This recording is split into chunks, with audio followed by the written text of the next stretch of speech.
Good morning, everybody. Thank you very much for taking the time out to join this session. This is obviously a diversion or kind of a different topic or a different strand to what we normally cover at IMP, where we focus quite deeply on financial management, around structure, around accountancy. Obviously, this is not that topic, but it's an area that has been really gathering pace over the past few months. And I've heard some particularly scary stories. I've spoken to trusts that have been caught in this area, and it's been a very painful process. And I've been getting lots of questions from customer interactions. So, I've known Mark for some time, and Mark's kindly joined us for today. So Mark is the founder and CEO at Nine.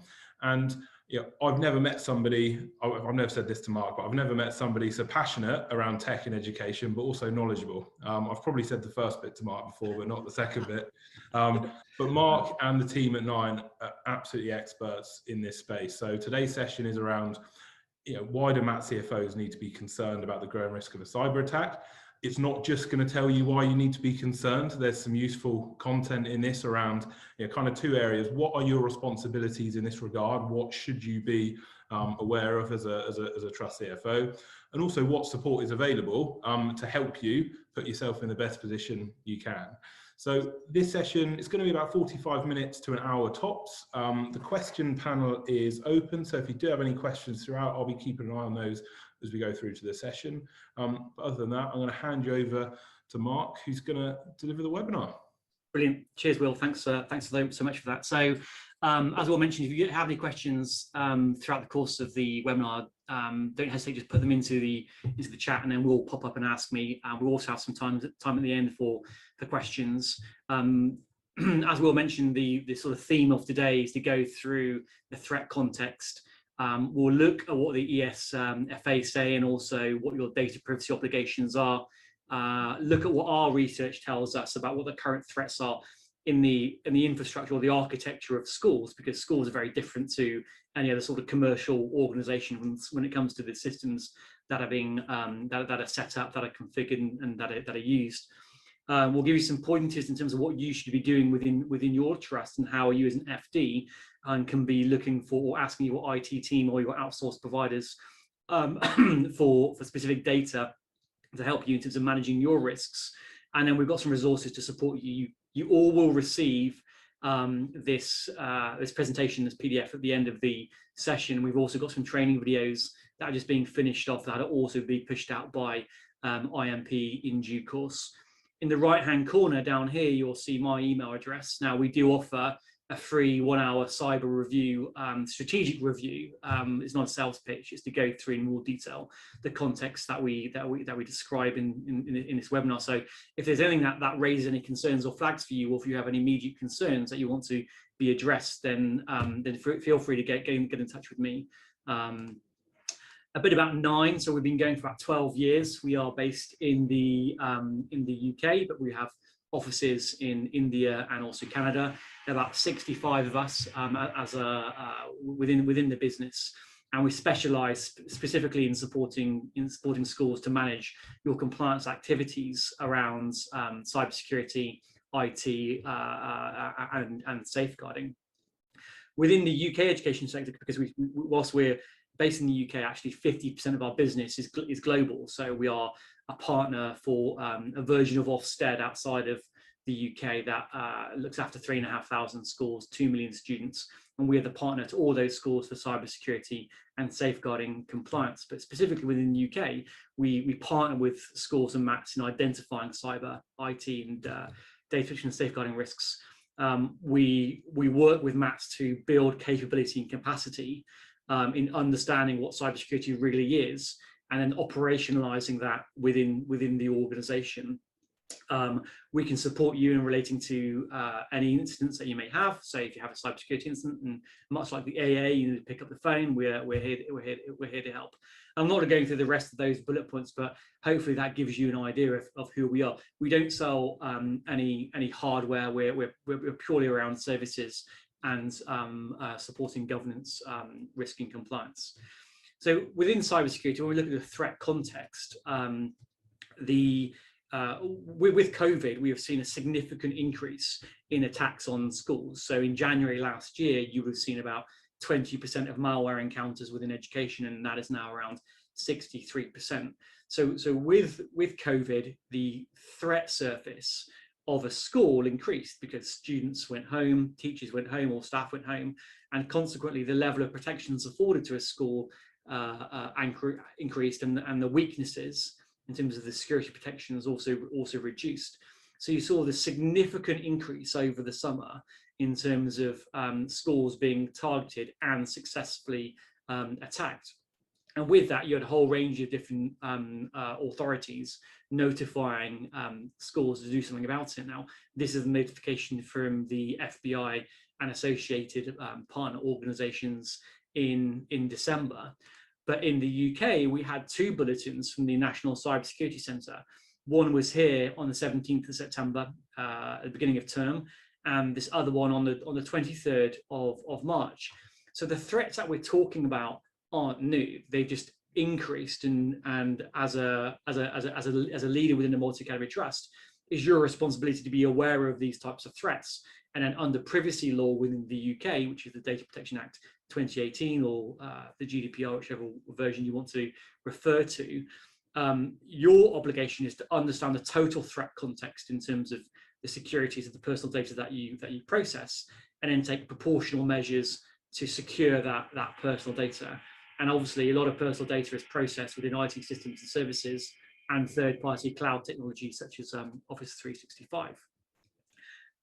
The threat context around schools has been well published. You have various different stories here, but certainly within the past 2 months, there's been a lot, at least 3 or 4 high-profile attacks on multi-academy trusts that have been published within the press.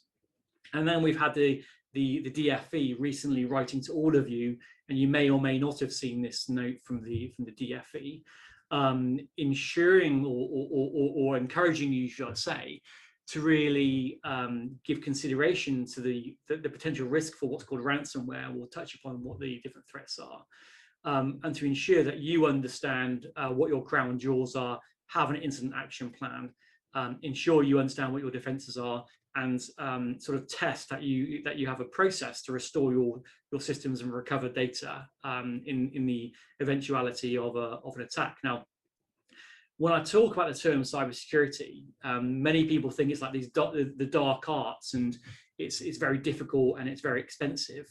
Cybersecurity is just a term to describe someone who has identified a vulnerability within your IT systems, exploited that, and then is doing something bad.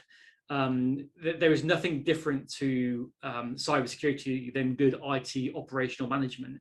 If your IT team are effective in managing and managing the operations of your IT systems and services, then by the very nature, you'll be very well protected from any cybersecurity threats. You don't need to have a consultant coming in to tell you that. And what we see as a business is that you have all these specialist cybersecurity practices, and they are overcomplicating the theme of cybersecurity, and consequently people sort of withdraw from it because they feel that they don't understand it. When actually all you need to be thinking about as an FD is good cybersecurity is having a team within your school that are effective in managing the IT operations, whether that's an internal team or an outsourced provider. And then to comply with data protection law within the UK, it's you as an FD having evidence to demonstrate that they are effectively managing your IT systems and services. That's essentially as simple as it is. When we look at the top threats when it comes to cybersecurity, there's a whole range of different sort of cybersecurity terms that are described in this infographic. I'm not going to each of them, and you as an FD, you don't need to understand all of them. You need to understand the fact that you need to have a good IT operations to sort of mitigate against these threats. But you'll see the number one here is malware. And when the DFE are talking about ransomware, essentially what it is someone who's put a virus on your systems, is encrypting or removing access to those systems, and then asking for some money to unencrypt it. And that's ransomware. So ransomware is a version of malware. and essentially within education at a moment in time, that is the vehicle for an attacker to really compromise your systems, execute on them, and do all the bad things that you see within the press. This is a very good report, the European Union Agency of Cybersecurity, about giving that threat landscape. And in terms of the intelligence within your MAT, having your director of IT or your IT operations manager, whatever you call them, having them being aware of this types of research will enable them to better protect operationally your IT systems and services. And also they'll be able to better evidence back to you the resources that they need to protect the school or the multi-academy trust. So sorry, Will, you've got a question there. Yeah, it was just around kind of IT leadership. So I know a lot of trust CFOs, they're in their position, they've over a relatively short period of time have grown as a group of schools, and therefore they might have inherited IT infrastructure and also various local IT support. If I'm there as a CFO with no IT director or kind of IT operations manager, am I able to outsource that, or does there really need to be a responsible person with understanding of this area to lead that strategy, whether that's outsourced, whether that's build your own? Can I do this as a CFO with help from other people, or what are my options? Okay, so if I start from the legal context, and I'll always refer back to the Data Protection Law, Data Protection Act 2018, the GDPR. Within that piece of regulation, it requires you as an organization at the highest levels of management to understand the risks to the processing of personal information within your school. And the processing of personal information is on your systems, on your servers, on Google, on Office 365, on the laptops, on the wireless, all those different types of things. So you as a CFO need to think, well, how do we as an organization discharge our responsibilities for this?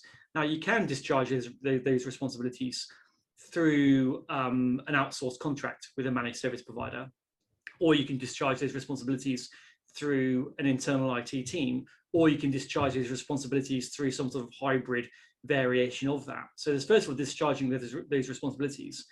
Then there's a thing called Article 32 within the GDPR that requires you to audit and test that the way that you've discharged those responsibilities gives you a degree of confidence that is actually working. And that's where the third-party audit comes in, or the internal auditing structures comes into place, which is also referred to by the ESFA and the Department for Education around the Academy's financial handbook and the other supporting documents. So, you as a CFO don't need to know the ins and outs of how IT operates. I will show you at the end. It's got some data basically really simple data that you need to give you confidence that your organization is managing the cybersecurity threats proportionate to the resources available to you. So you have this thing called proportionality when it comes to data privacy laws, that you as an organization need to understand your threat landscape, so the threat landscape when it comes to cybersecurity, and you need to mitigate those risks proportionate to the resources available to you as a trust, essentially. Yeah. Perfect. Thank you. Yeah. This is a really useful tracker. So again, when you're sort of looking at what of our cybersecurity threats are, this tracker is from Microsoft, and it's demonstrating currently. This is from March, that 62% of total malware encounters are focused on education. So that supports the current assumption that schools and multi-academy trusts are being systemically targeted, because Microsoft is tracking that 62% of total malware attacks or encounters are focused on education as an industry, up from like 20% in January of last year. For those of you that also have cyber insurance, you will find that your insurers will no longer be providing cyber cover for you unless you can demonstrate that you have done a cyber vulnerability or cyber penetration test, or you are moving towards and can evidence how you're moving towards a certification such as Cyber Essentials or Cyber Essentials Plus. And this is purely because when the insurers were underwriting cyber insurance for educational organizations, they had estimated that the number of successful attacks would be a lot lower than they currently are. So they currently, if education is 62% of total total malware encounters or successful attacks, then your exposure in terms of what the policies that you've underwritten is going to be a lot higher, and you want to reduce that exposure. And the way you're going to reduce that exposure is to request that the people you're underwriting provide you evidence in terms of how they're managing those risks. So moving forward, it is unlikely you'll be able to get cyber insurance cover unless you can evidence through some form of data how you are managing your cyber risks. And what we're talking about here is often an invisible threat. It's not a threat that you can just manage away. There's always going to be an underlying risk.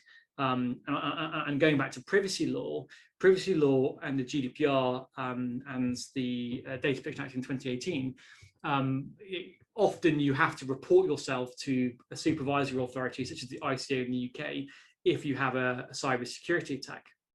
And when they do the investigations, what they look at is actually how you have forecast the potential risks that you are facing given the data that you process, and how you then mitigated those risks. So you evidencing that you actually have a proactive approach to the mitigation of the risks you've identified is one way that actually you're demonstrating compliance with the law. Every organization is going to have some form of cyber attack. And that's because of the hidden things such as here that we've seen in SolarWinds, or if you've been familiar with the breaches on Microsoft Exchange recently, there are anyone who had on-premise Exchange had a vulnerability in their systems that they needed to mitigate. So it's not the fact that you're trying to not ever have a cybersecurity attack. It's you about understanding what those risks are and then being able to manage those. Within the Academy's financial handbook, I'm not going to go to the ins and outs of the handbook. At the end of here, there's a blog that I wrote back in 2019 that sort of brings a bit more together about the different sections that are the handbook that are relevant and how it joins together the guidance here.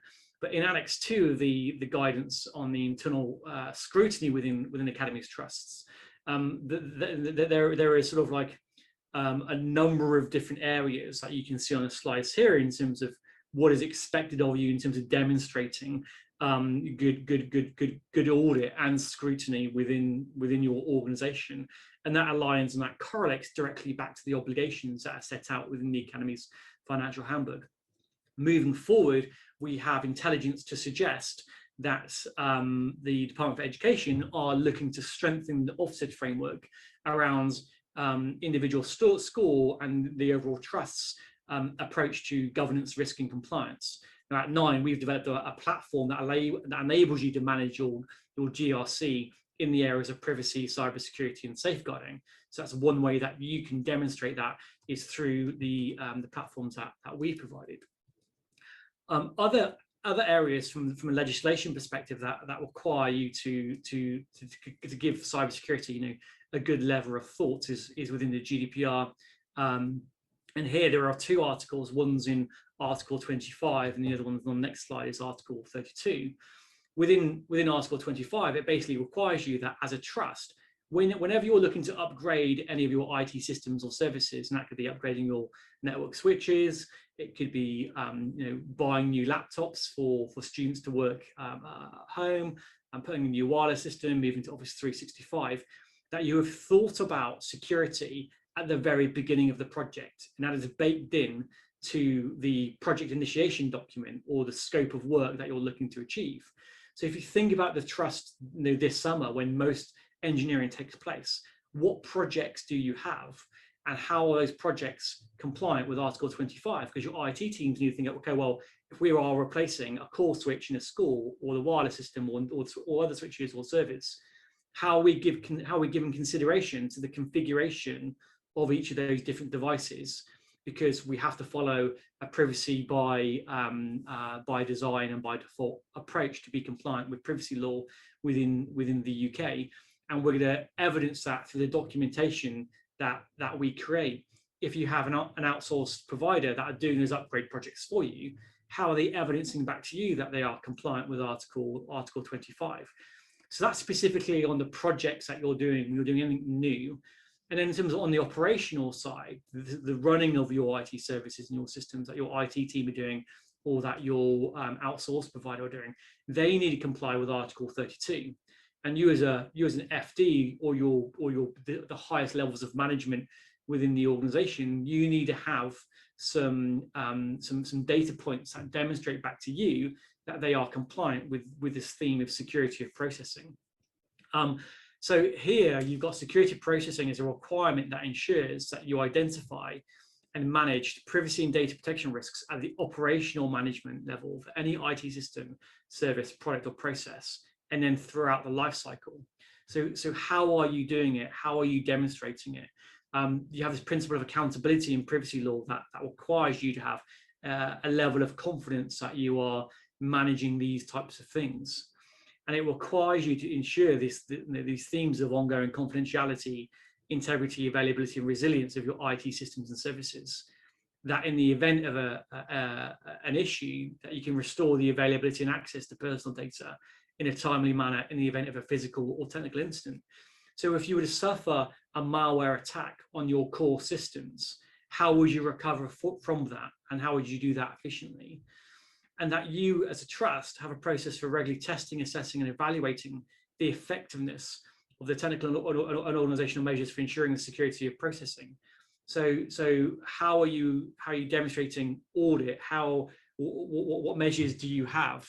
Now, one of the things that we have at Nine is that the schools that we work with, one way that we seek to demonstrate these things on an operational level is to train staff playing games.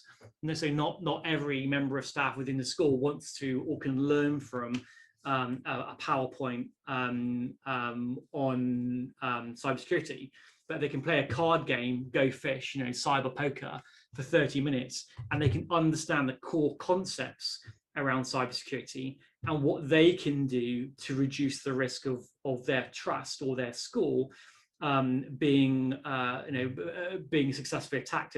And when you think about it, like almost 70% of successful cyber attacks come through users, just by educating your users in the right way, in a way that they will learn about the key risks, can significantly reduce your susceptibility or your vulnerability to a cyber attack. If you email me, we will send you a pack of cards for free. So if you think about 70% of your risk is on your users, and you can play card games, or you can do educare, or you can do any sorts of things, the videos that we're going to send you are mechanisms that you can use to train your staff. By recording who's watched those training videos is a way that you're demonstrating accountability, because you can evidence within your organization the proportion of people that have been trained versus the proportion of people that haven't been trained. But the balance of 30% is around your systems protections. And by taking the following steps that I'm going to take you through, you can reduce that risk by about 85%. So each week we do 3 or so vulnerability assessments or deep dive assessments around the systems architecture of a school or a trust. And we have consistent findings in terms of what the vulnerabilities are. And consequently, from these findings, we can package it up and go, well, if you do these things, actually you're going to mitigate the risk. And we report those things on a regular webinar that does every month or 2 months. And if you subscribe to our YouTube channel, you can get access to those webinars without having to provide any personal data. But in terms of reducing your risks, you as an FD, these are quite simple steps that you can articulate to your leadership, your IT leadership, or your managed service provider. And the first thing is keeping your systems up to date. Keeping your systems up to date is like the first line of defense in terms of managing your cybersecurity protections. So what a cyber attacker does is to compromise your systems. They do a scan, and the scan automatically tells them which of your systems isn't up to date. And on the internet, it tells them how to compromise the systems that aren't up to date. And then consequently, they compromise that system, and then it's an approach of snakes and ladders through the organization until they get to the top of the tree in terms of domain admin. So if you mitigate the fact that you keep your systems all up to date, then you're mitigating from anyone trying to scan your systems to find areas where they can compromise. A principle of least privilege, which is around ensuring that whichever system you set up, that users, that you have some sort of framework of how a user will go from the lowest level of privilege to the highest level of privilege. Strong password policies, two-factor authentication, effective management over user devices, and training end users. So those are the sort of the core themes. And the vulnerabilities that we find that lead to a successful attack are these, which directly correlate back to those points I've just raised. So the missing security patches can compromise your systems. Missing authentication on core services. So we often find that when we do a vulnerability assessment, many schools will have a platform that interrogates the servers or interrogates the network and tells them the health of that specific device or that specific service. But the security over accessing that portal is generally very low. It's a admin or a very basic username to access it. But in many cases, because those systems then interrogate the servers themselves, you can wormhole your way through that platform into your service and gain complete access to that platform. And through improving the authentication at a configuration level, so that's how the different components of your systems go together, you can really mitigate across from many of the vulnerabilities. As soon as I'm an attacker and I've got into your systems, and let's say I've got into just one system, but I can see everything else, so I can see all these login pages, all the different services. All I need is a program that then can guess within like a minute, 10 million different usernames and passwords, and then can gain control over your systems that way. So by understanding those interfaces and where those security controls are required and putting them in place, you can mitigate from a successful attack. End of life system. Sorry, Will. Yeah, on passwords, what's your view and what do you see in terms of password managers? At IMP, we use password managers across the business and it's helped in lots of ways. Are you seeing that in education? Is there value to them? Is that an increased risk? Or you want to use 1Password or whatever you've got there, that one that you use, and there are a number of different components there. Okay, us as a trust, we are going to use a password manager to manage all of the passwords associated with all of our systems and services. Our policy for setting a password is 3 random words and some numbers, right? And therefore, consequently, every single password is then follow that principle. So you have confidence, right, that your policy is being embedded. But then also you can silo passwords into different tiers with different levels of people having access to different systems. So that provides a whole range of different benefits to it. Not only it allows you to really put a ring around who has access to what, but in the eventuality that you have a significant incident, not only around a cyber attack, but let's say there's a significant operational incident, but a key member of staff that has the passwords is ill and uncontactable.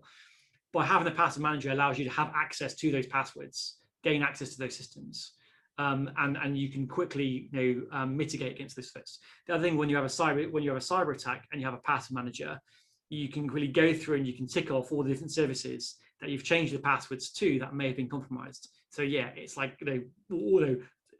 up there in terms of one of the very basic things you can put into place.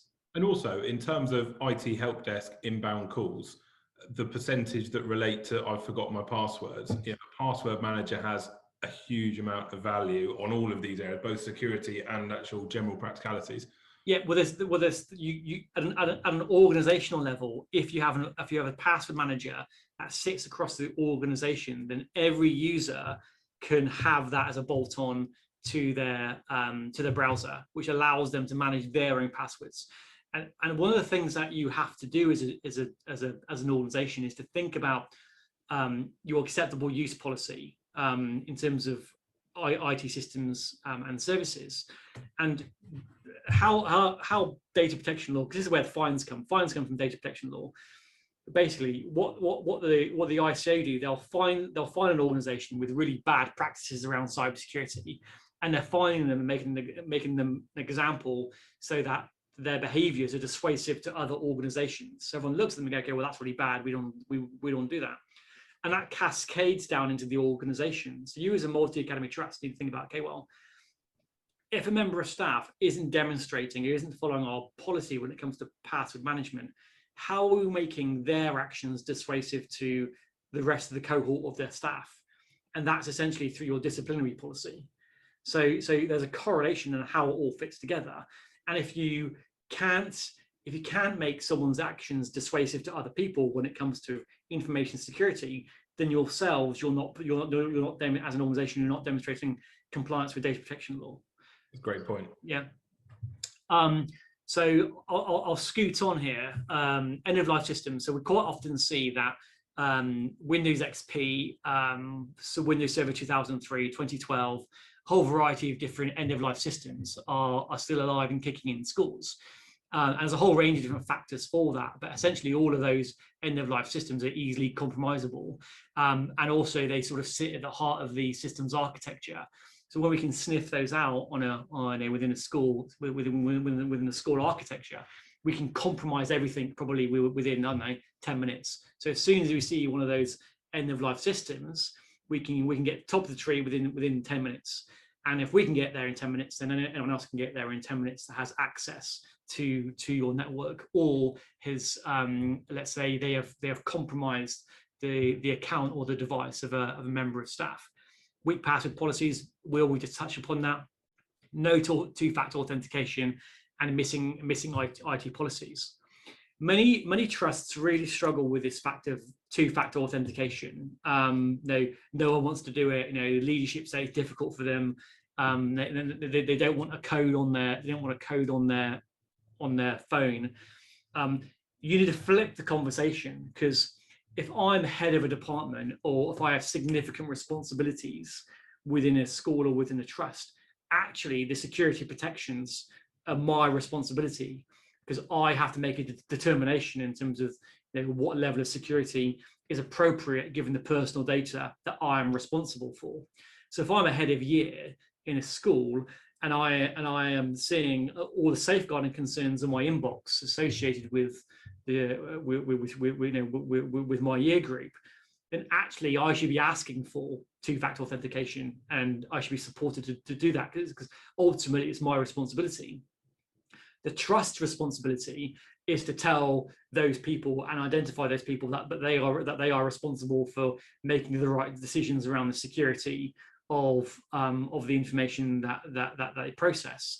Much like a trust would say, well, confidential papers, you're not to take them out of school, or if you do, make sure that they are secure and they're always kept upon you. So hard copy data is no different to digital when it comes to data protection law, and that's how you want to be flipping the conversation. So you're saying to your leadership teams across each of your schools, and also the trust level, but ultimately they're accountable, and our policies tell you that you are accountable, and we will support you in understanding how you're accountable, and also the measures that you can put into place if you're unwilling to take a global policy.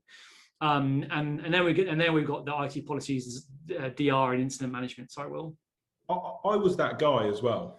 3 years ago, two-factor authentication, my co-founder, who was aware of all of these risks, made me adopt two-factor authentication. And I thought it was the most annoying thing in the world. But when I kind of stepped back and understood my responsibilities in that picture, I'm now, even on my personal bits and pieces, I'm two-factor authentication everywhere. And it took me to understand my responsibilities to really embrace it. And now, I'm even getting my family, including children, to two-factor authenticate on their things. So I've gone the other way, but I think understanding that is a really key part of it. Well, I think, and you end up going a bit further than that. So I could be here all day talking about like privacy and security and stuff. So as a school, you got the security of the stuff that's important to other people, like your inbox, and important to you commercially. But then you got the personal data that's important to you as a that you don't know that's being shared. So and on the whole privacy side of compliance, you have schools asking children to use all these different virtual different platforms, on their home devices, that are then merging that data with the child's use on Instagram and Facebook and social media, as getting another profile of that child and then influencing their behavior based upon what they like and what they dislike based upon their internet usage across all those different platforms. And I'll go down like a wormhole here of a different topic, but they are all interrelated, because whilst we're talking about cybersecurity here, all those issues that I've just talked about have a significant impact when it comes to safeguarding harm and the types of harm that are detrimental to children. Different topics, I'll put that to one thing, but yeah, it transcends not only just the responsibilities to the staff within the school, but also the wider context of students, their families, etc., the wider community. So back to our research, when we're looking at what you can actually do, 50% of the total vulnerabilities that we find when it comes to cybersecurity relate to update management and end-of-life systems. So if you can build capability and capacity within your IT team or within your outsourced provider to understand these two topics, and to operationalize it in terms of policy and procedure, then you can reduce your cybersecurity vulnerability by 50%. It's a very, very simple thing to do. You don't necessarily need to have a penetration test to do this. You just need to find the way to build that capability and capacity. 25% of vulnerabilities around a thing called security misconfiguration. Now, this is very, very simple. So if you think about the firewall that you have in your schools, so you may have a smooth wall, and that is firewall and filtering, or a light speed box, or Palo Alto network, something, and you may be familiar with those terms as an FD, because you probably heard them bounded back. Now, when you first install those, you do a configuration of the box, and a configuration of how that box links to the rest of your network. But quite often what we see is that those boxes obviously need to be updated all the time. And when you do an update, what can quite often happen is that it kicks out of kilter a lot of the security configurations associated with actually protecting the network. And quite often IT staff aren't checking those things. Well, basically, I've never come across very few schools where that actually takes place. Still, so it'll be reported back to the director of IT that, okay, yes, the smooth wall box has been updated. So we've got the new updates, we're fully protected, but then they haven't gone back to check whether it's put any other of the configurations out of kilter, and consequently, because those things aren't taking place, you are, every time a new update takes place, you are increasing the level of vulnerability to your systems through the core component that's facing the internet. But by operationalizing good practice around how you do those updates can minimize the risk around secure configuration, misconfiguration, and reduce your overall vulnerability by 25%. Again, very, very simple thing to do if you operationalize it in the right way with your teams.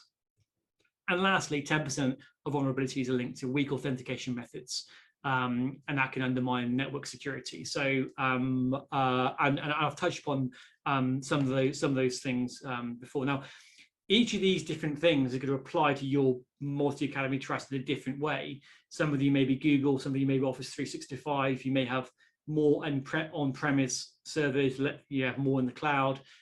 You may have a central data center, or you may have more services running at the school. And the solutions that you need to follow is different and tailored to your specific systems architecture. And not only how you've developed over the past few years, but also how you're going to develop if you're taking on more schools. So every school that you add into your network and plug into your data center, that is an entry point into all other schools. And you need to have a process to manage the security when you bring in a new school. And if you find out that actually there's a load of vulnerabilities, then proportionately you need to be using your resources as a MAT to reduce the risks that are identified. There's another question that's come up, Will. So I don't know whether you want to ask that. Yeah, it's just around sending out. So yeah, we'll be sending out the recording to this session to everybody registered. So if you do want anybody else within your organisation to get a feel for this, we'll be sending out the links following. Okay, cool. So when so data protection law and the management of cybersecurity is all about risk. So there's a theme at 9, and you'll hear much more of this coming from the DFE called GRC. That's governance, risk, and compliance. So governance is around the structures that you have in place to evidence your compliance activities, and you're evidencing your compliance activities through the risks that you've identified. If you think about safeguarding from a perspective, within safeguarding, there are a whole variety of different types of harm. You've got peer-on-peer abuse, you've got online harm, you've got self-harm. There's all different categories of risk associated with safeguarding. And as an organization, you need to understand the level of risk across the trust and in an individual school, so that you can put together strategies to mitigate those types of safeguarding harm amongst the population within each of your different schools. And the different types of safeguarding harm is going to differ based upon the demographics within each of those individual schools. So we've got a module for our app coming out in January that allows you to determine those level of risks within each of your schools and manage your safeguarding risk. Likewise, the same as around cybersecurity is looking at your risk across a whole range of different components and structures, and then managing those risks. So at 9 is a very one of the services that we provide is a vulnerability assessment that allows you to assess your current level of cyber, your vulnerability per school or at trust level to a cyber attack, quantify the impact. So here you have impact likelihood. We provide you the details in terms of what you need to do. And then you've got here ways that you can evidence what your team or what your outsourced provider has actually done to mitigate the cyber vulnerabilities that have been identified. And also here you've got a review date, because if it's happened once, the way that IT systems are structured, and going back to the obligations of Article 32 within data privacy law, it's likely to happen again. So how are you operationalizing yourselves from an IT services perspective to review the vulnerabilities that have identified previously and reduce those risks? So this is a very simple thing to do. It's very low cost. It's very, very simple. And over time, it's something that your own staff should be doing. If you have an IT team, they can be trained to run these, and maybe you just need some quality assurance in terms of what they've done. But as I say, we do these week in, week out, and it's a very useful way for you to evidence your risk, determine the resources that you need to manage those risks, and make the appropriate decisions to protect your school from your trust from attack. So if you think about this vulnerability assessment here, you've got like 1 or 2 year. This is MS 1017. We'll find it in 90% of your schools. It's pretty severe in terms of, it's very easy for us to do it, but we find it in 90% of schools. But in most schools, we'll find, when we do this at a school level, we'll find about 30 vulnerabilities like this that each need to be managed.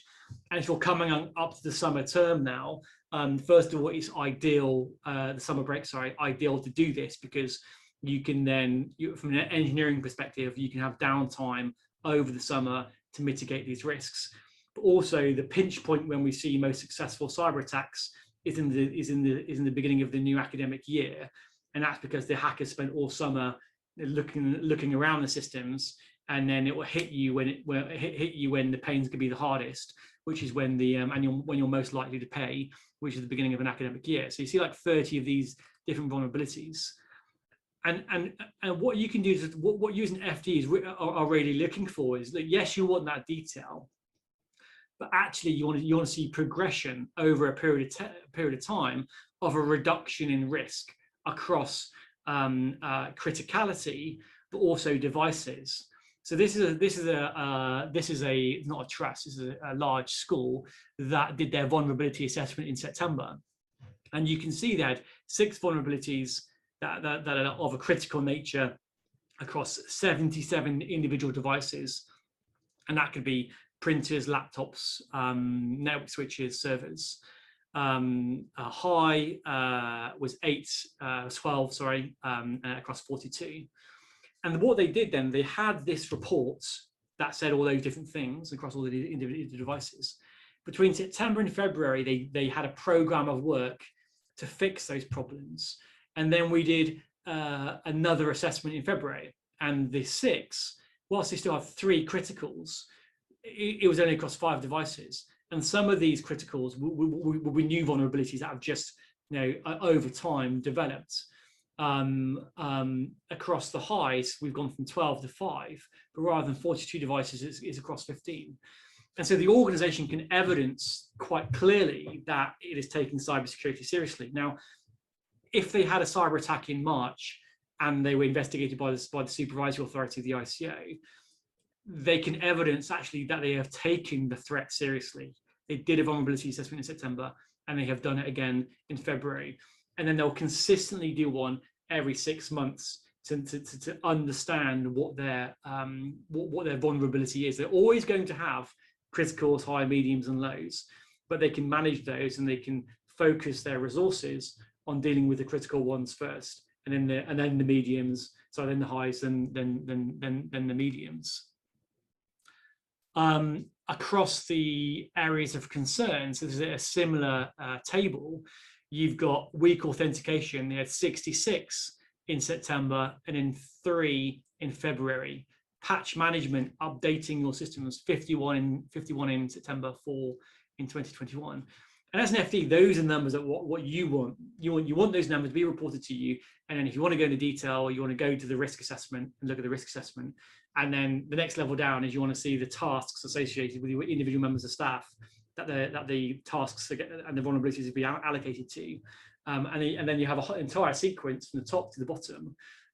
Your IT team can then, or your director of IT can then quite clearly say to you as an FD, well, if we're going to mitigate these criticals, then we need these additional bodies, or we need some consultancy time, or we need a third party to do this type of engineering. Without that level of evidence, it's very difficult for you as an FD to be discharging your responsibilities under privacy law, and certainly the trust as a data controller, or the individual schools as a data controller to be discharging their responsibilities in providing proportionate resources, which is like money, people, time, to reduce those.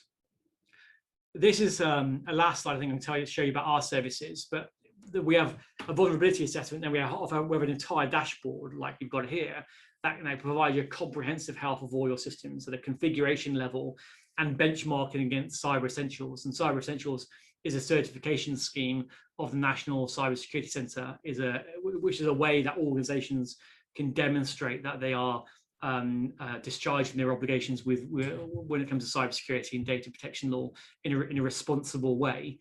This is a more detailed, more detailed service, and part of what's called our Security and Systems Essentials, where as a consultancy, we are there to support your team in building their capability and capacity around cybersecurity as a topic, and then improving them so that they are in a better place to support your staff. If you have an IT managed service, then this exercise tells you how effective your managed service is at protecting your systems and services, and whether contractually they are actually doing what they should be doing. And if they're not, the remedial action is quite clear, because you can evidence where the areas of risk are. So when it comes to support from 9, there's a range of different things we can provide and support you with.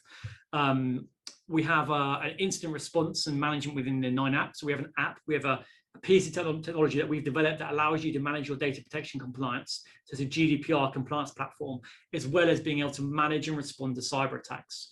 So there's a project management aspect to it that allows you to quantify the impact of a cyber attack, work out whether that's reportable to the supervisory authority, look at the impact of risk on the rights and freedoms of your staff, students, families, parents, etc., and then manage that cybersecurity incident through to completion. We have our vulnerability and pen tests, single, school, or trust-wide. There's an AA service. So if you have a cybersecurity attack, you don't know what to do, then pick up the phone to us, get in touch. We'll be able to respond and guide your team in terms of what they should be doing to isolate the attack, but also to respond and recover from the attack. We have services around Office 365 in cloud, Google Cloud Services Assessment. So most of you, I'm guessing, will have Office 365. But what level of confidence that you have, do you have that actually the security of that architecture is in a good place, because it's not so simple to make it secure. So we can provide you with the similar sort of risk-based report in terms of where you currently are versus where you actually should be, and how you need to configure that. If you've got Google Workspace for Education and you're on the free version, you're probably not compliant with data protection law within the UK, given the free version doesn't give you the depth of configuration and reporting that you actually need. The Security and Systems Essentials, that allows you to build capability and capacity in the trust. We have advisory support in terms of anything to do with IT managed services. And if you want to explore more and want to have a workshop with me, happy to do that free of charge, an hour. It won't be me trying to sell you 9. We'll talk to you about your architecture, the number of schools you have, where you're going, the current makeup of your team, and what actually our recommendations would be given your current individual circumstances. And lastly, I point you at the National Cybersecurity Centre. There's a whole teacher toolkit they've just published.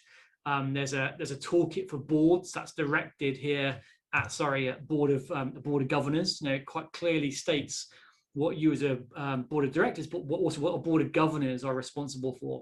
That should be given to your trust board. It should be on the agenda for your trust board. It should be given to the local governing bodies. And they'll also talk to you about supply governance. There's a really good area there that I could talk for an hour on in terms of the governance associated with all the third-party suppliers that you're using. And with that, Will, that's everything that I've got.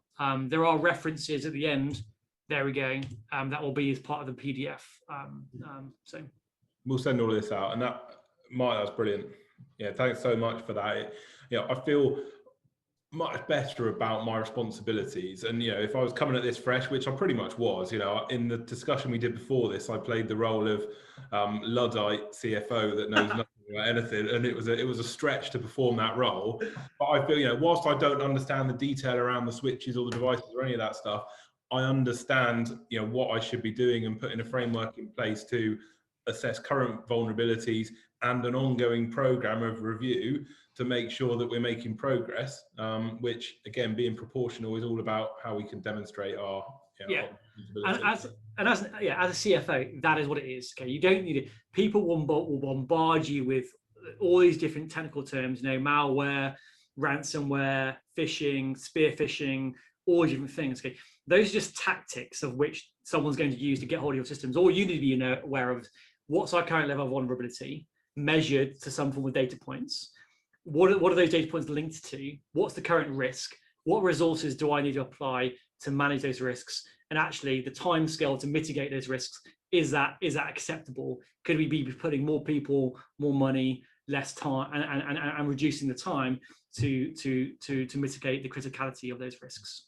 Perfect. And we did do a discussion that's on our YouTube channel as well, which is a bit more tactical, which is about specific threats around what to do in the event of a kind of malware attack. That's available on YouTube. We'll include a link to that. Okay, there is a question there, skipped over. Sorry, we did get to the end and we just wanted to leave some time for questions, Richard. So there's one around, we skipped over GDPR and Google for Education. Where can I find out more about compliance with GDPR and Google? That's kind of a bit of a throwaway mark. I was pressing a little bit for time, Mark. So just expand on the free version of Google and the GDPR. Okay. So you will see, so if you just type Google for Education or Google Workspace for Education within your browser of choice. You will come across the new pricing model, and you got Google Workspace for Education free, then you got standard, then you got teaching and learning, and then you got some like advanced one. What we have found, because we're a Google business, right? So what we've found is that the Google Workspace for Education free does not give you the level of reporting and configuration that you need to manage the devices, people, data that you store within Google. So Google itself is a compliant platform, okay? So Office 365 is a compliant platform. When you buy it, it's like a big warehouse of just empty space.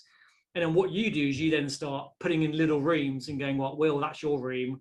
And by the way, you can share that with whoever you want oh, there's a department there, they can have a massive office, they can do whatever they want with it. And then it says it's how you're configuring the space, and then how you're reporting on how many doors Will was put into it and who has access to it. That is the compliance piece.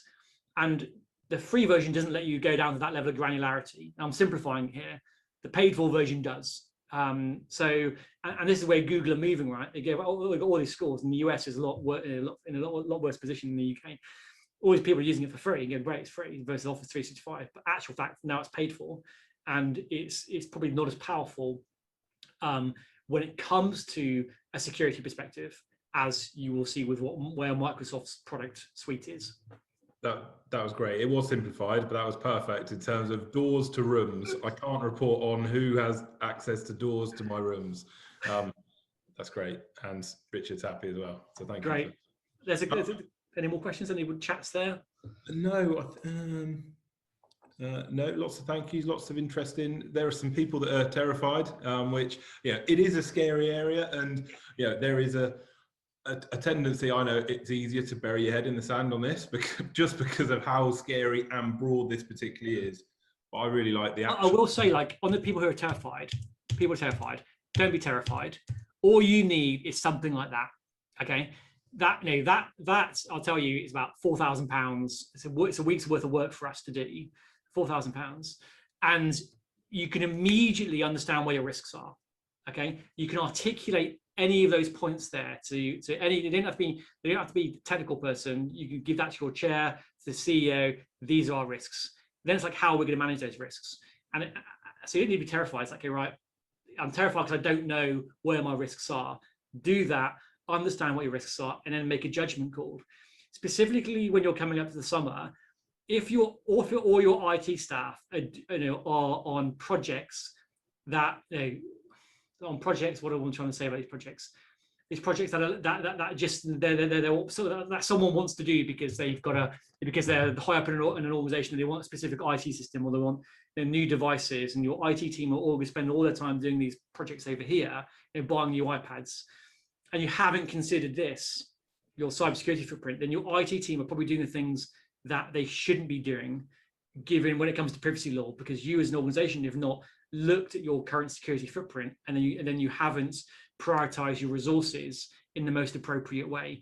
And that is what the DFE is looking for, and that is what you're going to see within the updates to the Academy's financial handbook, is the structured thinking at our leadership level about how we are managing our risk and how we are prioritizing our governance, risk, and compliance. And that's the solutions that we have developed. So our privacy app will give you visibility across the entire trust in terms of your level of compliance, but also the number of cybersecurity updates, cybersecurity vulnerabilities, and also the current level of safeguarding risk in each of your individual schools. So you can see at a dashboard level where my risk is from the compliance obligations that we're expected to discharge. That's perfect. Okay, one last question actually. Can you choose who to set up two-factor authentication for Office 365? Is it IT on their admin logins, but people not lower down?